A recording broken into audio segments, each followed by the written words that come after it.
Olá, eu sou Miriam Oliver e você está no Celebrecast.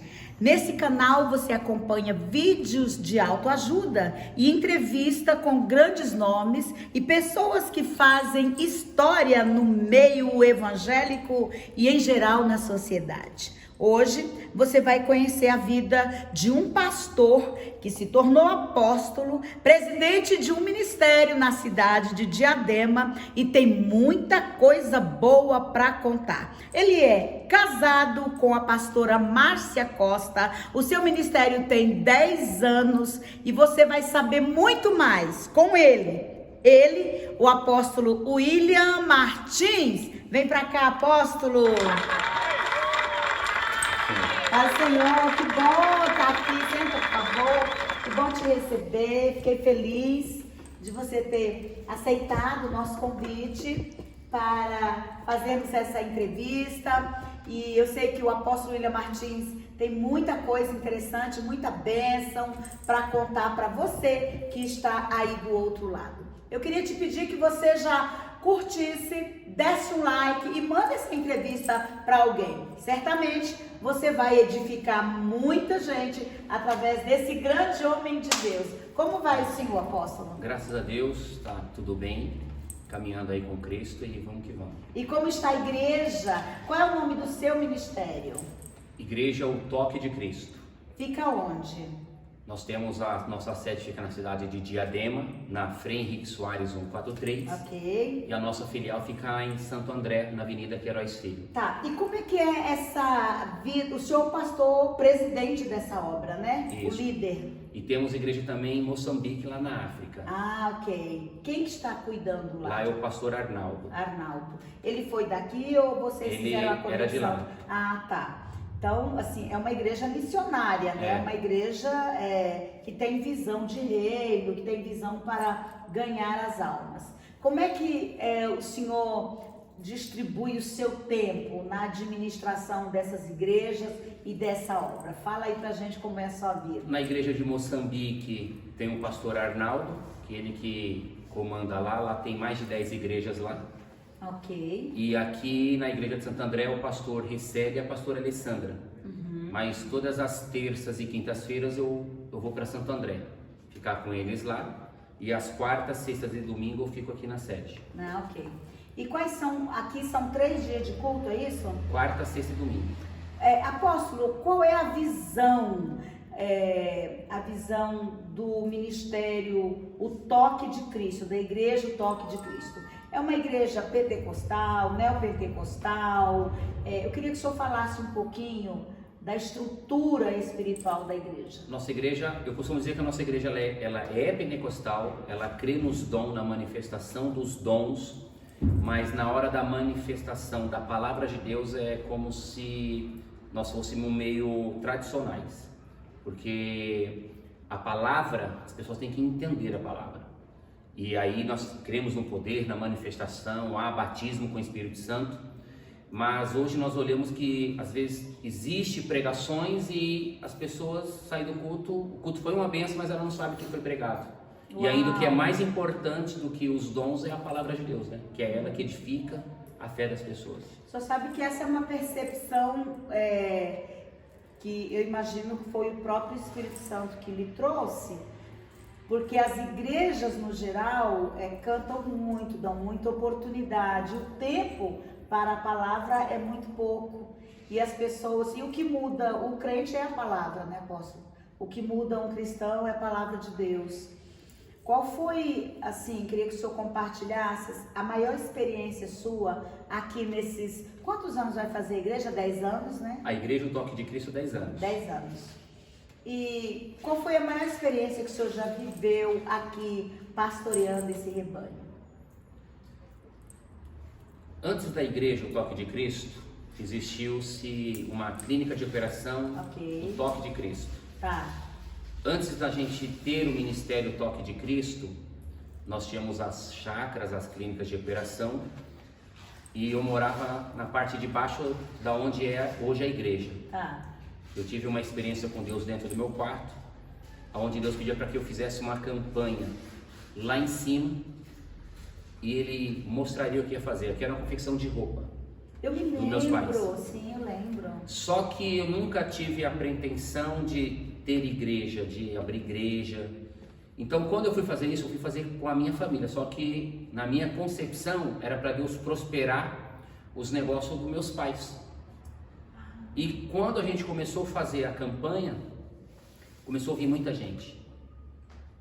E quando eu ia fazer 7 semanas, aí quando chegou na sexta, aí eu falei que eu ia fazer uma de agradecimento na 8ª, porque eu ia tentar convencer o meu pai A vir. para que, não, porque ele vinha, para que se torne, não era, a intenção nunca foi ter igreja, Ok. só que começou a vir tantas pessoas, e no dia que eu fiz o apelo, 15 pessoas aceitaram Jesus, aí eu falei, agora o que eu vou fazer com as pessoas?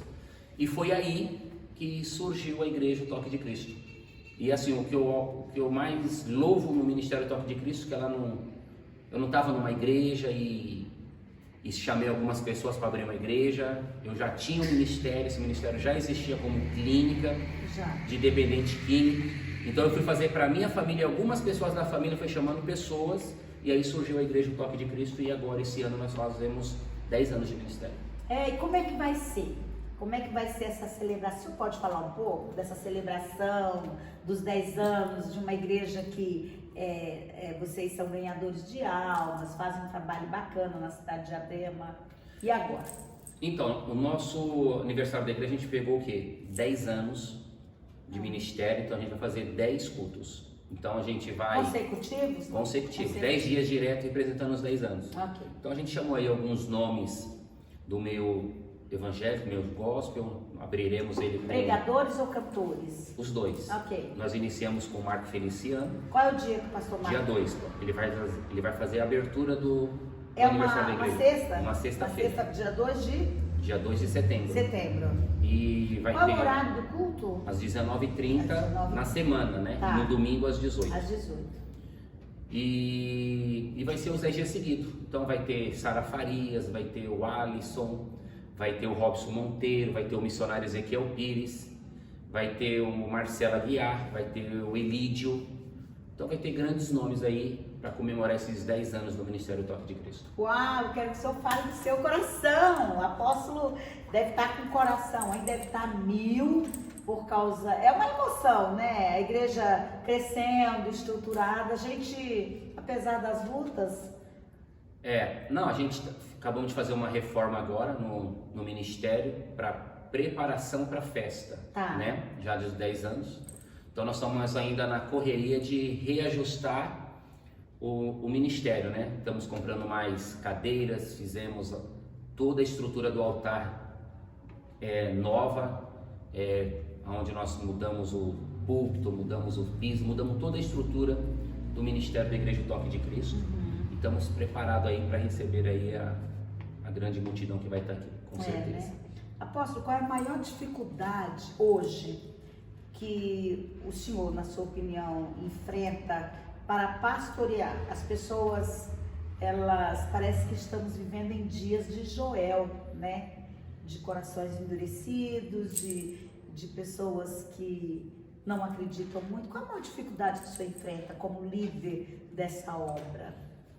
Eu acredito que não seja só eu acredito que deve ser no geral. A maior dificuldade de um pastor, eu acredito que é controlar as emoções, as frustrações das suas equipes. As ovelhas não é o problema. O problema do ministério que eu tenho são com a parte dos obreiros, a parte que te envolve, que está mais cercadas ali com o ministério. Então acho que é você administrar as picuinhas, as competições que há entre eles. Eu acredito que isso não é um problema do Ministério Toque de Cristo. Sim. Eu acredito que é um problema dos ministérios em gerais. Porque quem vem, geralmente as pessoas que vêm, eles estão ali para receber a palavra, receber a oração, que é uma cura. Mas quem já faz parte de dentro da cozinha, né? Quem serve, conhece um pouco de dentro da cozinha. E eu acredito que essa é a maior dificuldade de você administrar as emoções do seu corpo de obreiro.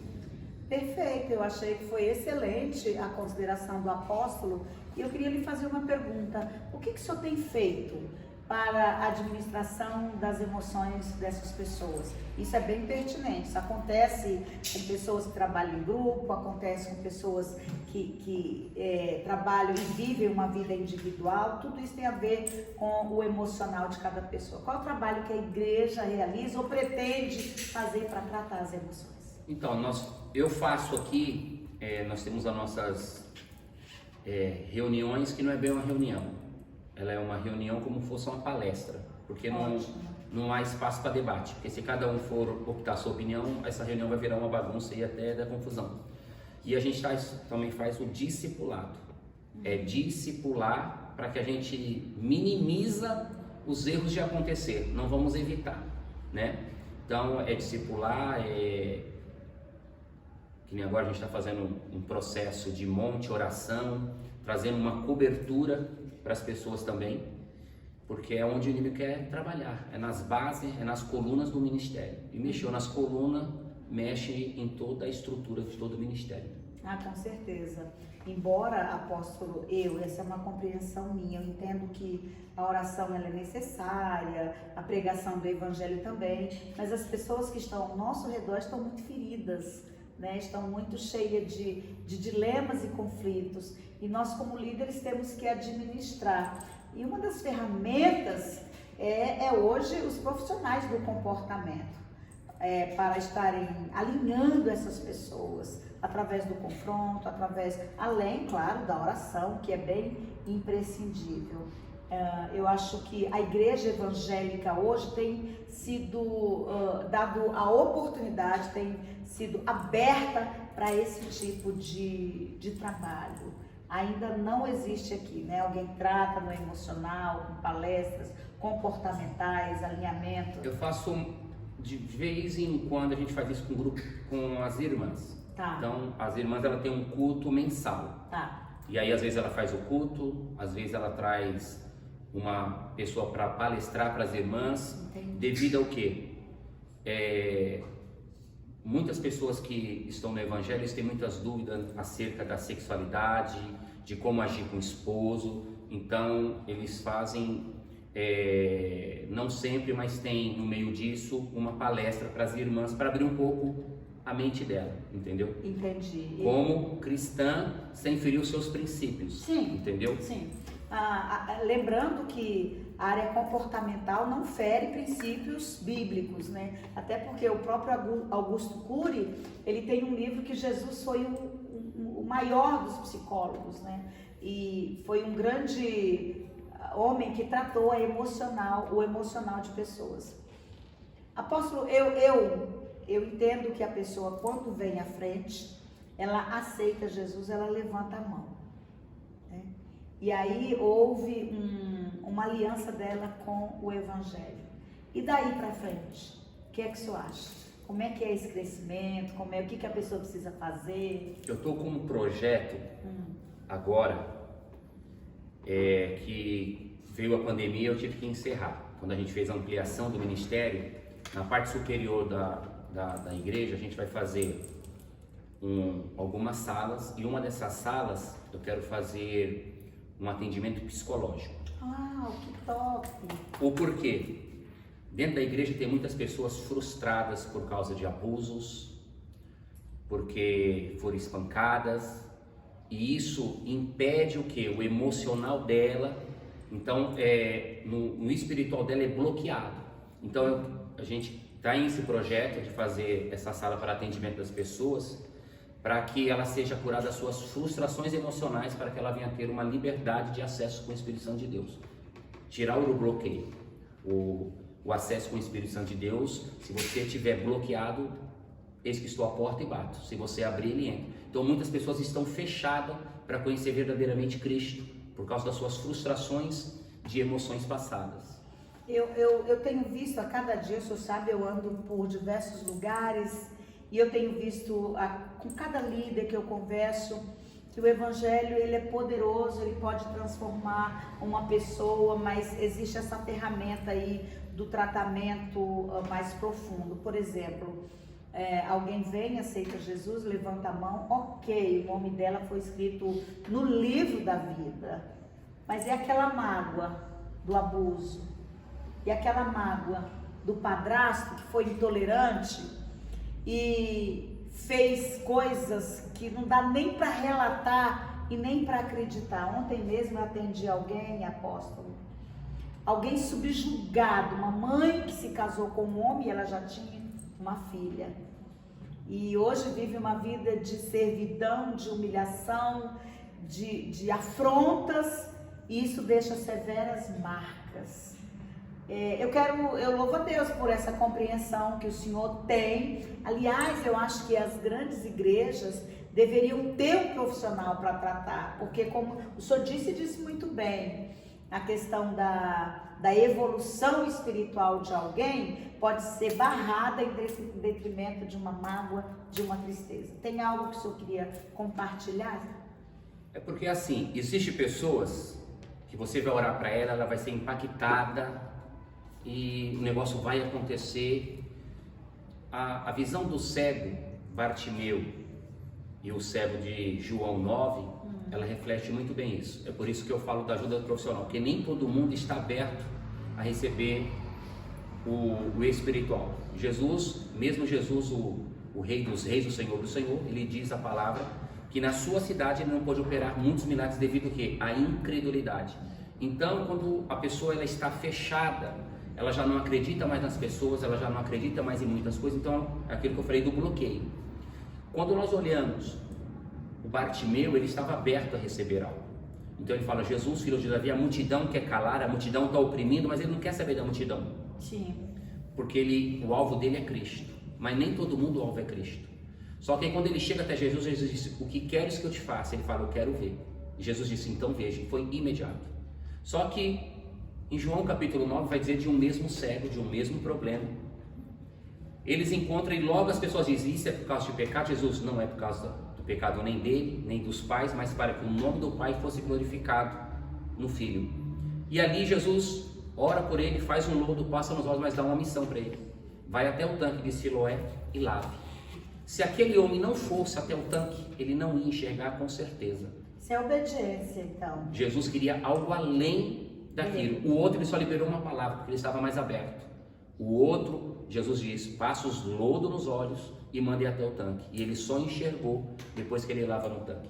Então, quando nós olhamos para dentro do Evangelho, nós vamos ver que quem seguia Paulo era Lucas. Lucas era o médico. Era. Então, existem pessoas que a gente tem que unir a força. Entendi. Os médicos foram deixados por Cristo, por Deus, a ciência, e nós temos que o quê? Unir o útil ao agradável, todas as ferramentas. Eu costumo dizer que o meu papel, eu trabalho muito com batalha espiritual, curas emocionais, mas existem pessoas que é preparado para tratar a parte ferida, não da alma, mas do corpo. O Evangelho, ele vai curar a parte emocional lá dentro da alma. Então o profissional, quando a pessoa começa a descarregar, e eu acredito que ela vive uma bomba atômica dentro de si. Geralmente você não vê a pessoa se abrindo que foi abusada. Não. Então ela vai com aquilo ela vai girando. Vergonha, né? Ela tem vergonha, ela vai se sentir envergonhada, vai se sentir culpada. E aquilo vai corroendo para ela. Então quando a gente chama um profissional, não é que a gente não crê no poder de Deus, mas a gente crê no quê? Numa abertura para que aquilo venha soltar para fora todo o veneno, toda aquela injúria, toda aquela frustração, que ela venha vomitar aquilo para que o Senhor venha fazer o seu trabalho completo na vida das pessoas. E ali ela vai ter o quê? A liberdade de si, de falar e de não ser julgada. Porque talvez algumas já até tentaram falar, só que foi julgada, ainda foi culpada pelo abuso que teve. Então, infelizmente, né? Isso a gente sabe aqui, e tem muitos casos de pessoas que hoje são casadas, mas passaram por isso, enfrentaram isso, ninguém sabe disso, a família não sabe, o marido não sabe, e se ela não falar, eu também não posso, porque nós temos que ter uma ética, né? E como tem pessoas que abusam tanto homem quanto mulher, e isso é normal no nosso dia a dia, não deveria ser, mas tem muitas pessoas com esse problema, e a gente não pode fingir que isso não existe e que isso não acontece dentro das igrejas. É verdade. Eu estou aqui, você está no CelebriCast, estou entrevistando o apóstolo William Martins, é o pastor presidente do Ministério O Toque de Cristo, aqui na cidade de Diadema.